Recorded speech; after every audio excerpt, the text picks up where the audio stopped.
Hello students, welcome back to my channel. Students, this is the lesson 3 of class 8 English and the lesson name is The Ungrateful Jeweler. Ungrateful का मतलब होता है thankless. So, the thankless jeweler. यहाँ पे एक question है आप लोगों के लिए. Have you ever helped anyone? How? क्या आपने कभी किसी की हेल्प की है? अगर की है तो कैसे की है? Okay? So let's start. Once there was a poor woodcutter. एक बार की बात है, यहाँ एक कौन रहता था? एक पुअर वुड कटर रहता था. Okay. During the rainy season he could not earn money. जब रेनी सीजन चल रहा था तब ना उसने एक भी पैसे नहीं अर्न कर पाया. वो he could not earn money. For several days and nights he had nothing to eat. कई दिनों तक ना, कई रातों तक उसके पास खाने के लिए कुछ भी नहीं था. He had nothing to eat. He made a long journey on foot in search of some job.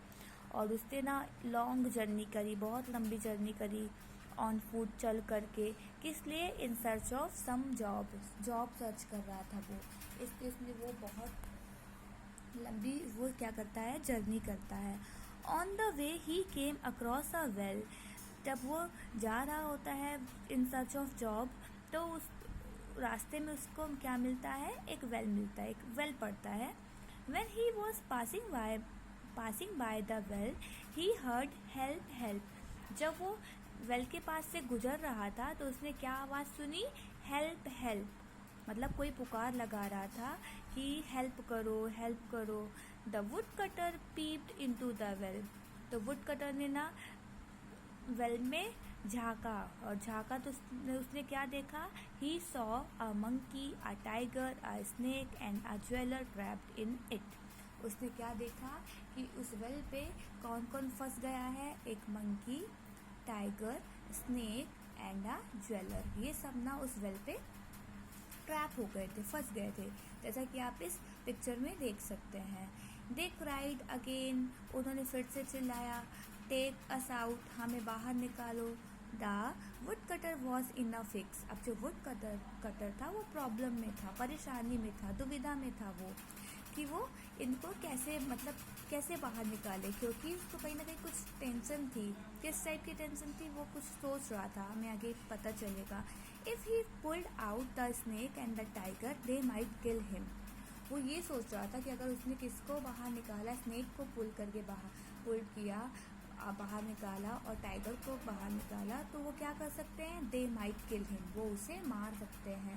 He said when you come out you will bite me और किल मी. जब तुम बाहर आओगे तो तुम मुझे क्या करोगे? तुम मुझे काटोगे या तो मुझे तुम मार दोगे. ये जो वुड कटर है ये ना स्नेक और टाइगर से कहता है. तो the tiger and the snake said. तो टाइगर जो स्नेक है उन्होंने बोला, we are not so thankless. हम ना इतने भी थैंकलेस नहीं है कि तुम मेरी हेल्प करो और मैं तुम्हें क्या करूँ? मार दूंगा, मैं तुम्हें खा जाऊंगा. As to harm our saviour. उनका कहना ये था कि जो हमारा सेवियर है, जो हमें बचाने वाला है, हम कभी उसे ऐसे हार्म नहीं कर सकते, उसे हम मार नहीं सकते हैं, हम इतने भी थैंकलेस नहीं हैं. The wood cutter took all of them out. तो यही सुन करके जो वुड कटर था वो बिना कुछ सोचे इन सबको क्या कर लेता है? बाहर निकाल देता है. दे thanked him and said.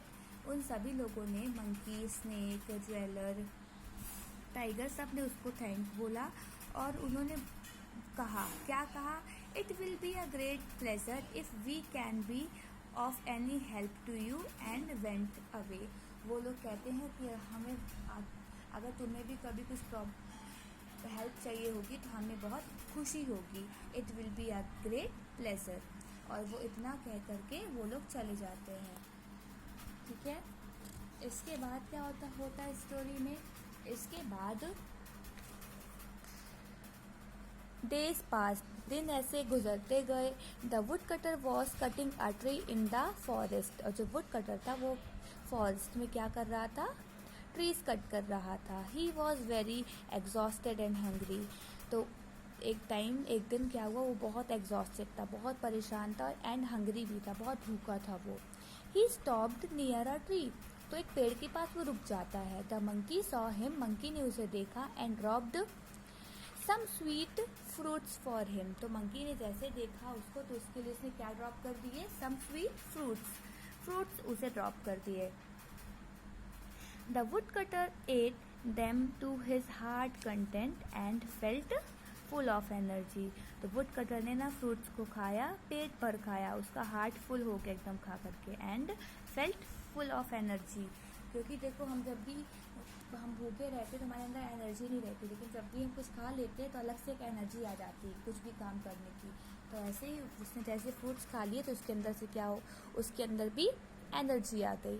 He started his work again. वो अपना वर्क फिर से स्टार्ट कर देता है। वो पेड़ों को कट कर रहा था ना, लकड़ियाँ काट रहा था, फिर से वो अपना काम कंटिन्यू कर देता है। While coming back he met the tiger. जब वो वापस आ रहा था तो उसको किससे मिलता है रास्ते में, टाइगर से मिलता है। The tiger presented him a set of gold ornament.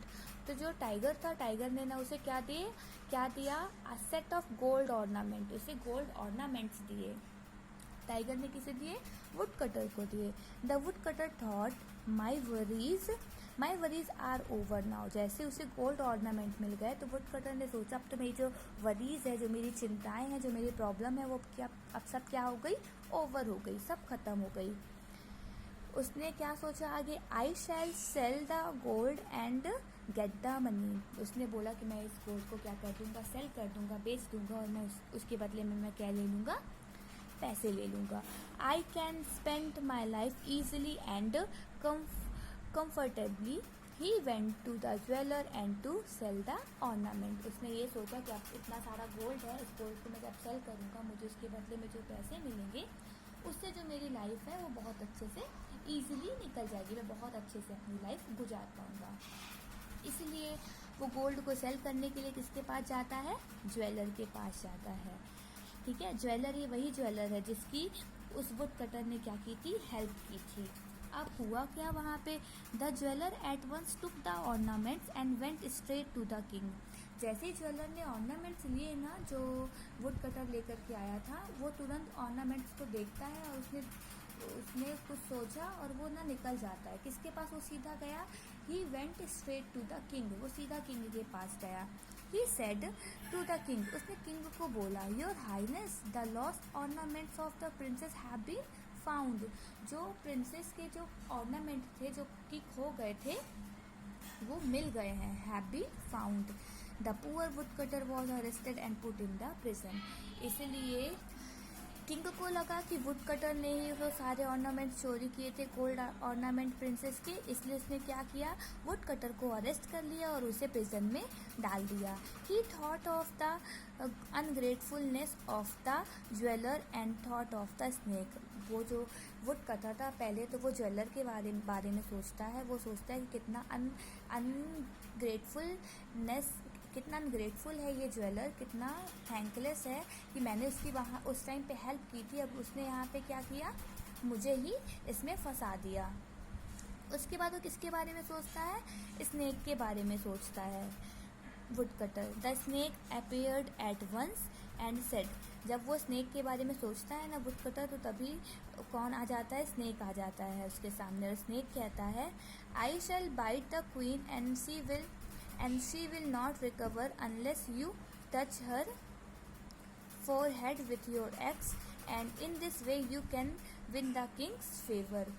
तो यहाँ पे जो स्नेक है, स्नेक ना वुड कटर को एक आइडिया देता है। वो बोलता है कि मैं क्या करूँगा, मैं क्वीन को बाइट कर लूँगा और मैं जब उसको बाइट कर लूँगा तो जो क्वीन है वो नहीं होगी, वो रिकवर नहीं होगी। कब तक रिकवर नहीं होगी, जब तक कि तुम अपनी एक्स से, अपनी कुल्हाड़ी से उसके फॉरहेड पे टच नहीं करोगे। इस तरह से तुम्हारा जो किंग है, किंग का जो हार्ट है तुम जीत लोगे और तुम्हें किंग प्रिजन से निकाल देगा। Having said so the snake went away. और ये कहकर जो स्नेक था वहाँ से चला जाता है। The snake bit the queen. और स्नेक ने क्या किया, क्वीन को काट लिया। The cloud of danger loomed over the life of the queen. अब जो डेंजर के बादल थे वो क्वीन के ऊपर मंडराने लगे, क्योंकि उसको किसने काट लिया था, स्नेक ने काट लिया था। One of the kingmen said, the woodcutter in the prison can save the queen's life.